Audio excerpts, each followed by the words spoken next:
പൊതുമേഖലാ സ്ഥാപനങ്ങളെ കൂടുതൽ കാര്യക്ഷമമാക്കുന്നതിനാണ് സംസ്ഥാന government Kerala public enterprises selection and recruitment ബോർഡിന് രൂപം നൽകിയതെന്ന് മുഖ്യമന്ത്രി പിണറായി വിജയൻ.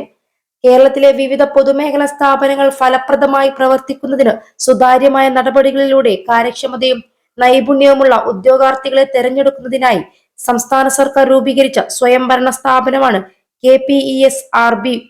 വ്യവസായ വകുപ്പിന് കീഴിലുള്ള പൊതുമേഖലാ സ്ഥാപനങ്ങളുടെ റിക്രൂട്ട്മെന്റാണ് ആദ്യഘട്ടത്തിൽ ബോർഡിന്റെ പരിധിയിൽ വരുന്നത്. എന്നാൽ മറ്റു വകുപ്പുകൾക്ക് കീഴിലുള്ള പൊതുമേഖലാ സ്ഥാപനങ്ങൾക്കു റിക്രൂട്ട്മെന്റ് സാധ്യതകൾ ഉപയോഗപ്പെടുത്താവുന്നതാണെന്ന് മുഖ്യമന്ത്രി പറഞ്ഞു. പ്രൊഫഷണലിസത്തിലൂടെ മികച്ച വരുമാനവും ലാഭവും നേടിയെടുക്കാൻ പൊതുമേഖലാ സ്ഥാപനങ്ങളെ സഹായിക്കുക എന്നതാണ് സർക്കാർ ലക്ഷ്യമിടുന്നത്. വികസനത്തിൽ വ്യവസായ മേഖലകൾക്ക് പ്രാധാന്യം പങ്കാണുള്ളത്.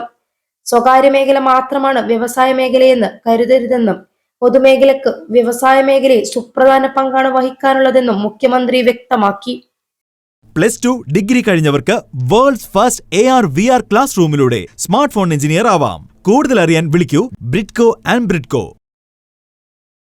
രാജ്യത്തെ നിയമന രീതിയിലും എണ്ണത്തിലും PSC മാതൃകാപരമായ ഇടപെടലാണ് നടത്തുന്നത്.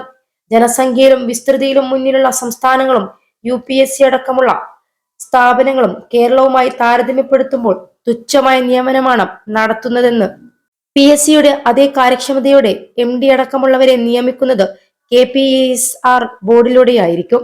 LDF പത്രികയിൽ വാഗ്ദാനമാണ് സംസ്ഥാന സർക്കാർ നിറവേറ്റുന്നതെന്ന് മുഖ്യമന്ത്രി പറഞ്ഞു. 4ാം വ്യവസായ വിപ്ലവത്തിൽ ഉൽപാദനോന്മുഖമായ സമൂഹത്തെ സൃഷ്ടിക്കുക എന്നതാണ് ലക്ഷ്യം.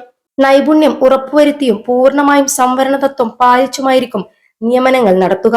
175 പദ്ധതികൾ പൂർത്തിയാക്കുന്നതിലൂടെ 9,475 കോടി രൂപയുടെ അധിക നിക്ഷേപം സംസ്ഥാനം പ്രതീക്ഷിക്കുന്നു.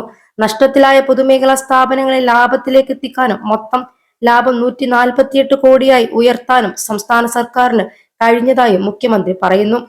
ബോർഡിന്റെയും പുതിയ ഓഫീസ് മന്ദിരത്തിന്റെയും ഉദ്ഘാടനം വെള്ളിയമ്പലത്തെ ബോർഡ് ആസ്ഥാനത്ത് നിർവഹിച്ച് സംസാരിക്കുകയായിരുന്നു മുഖ്യമന്ത്രി.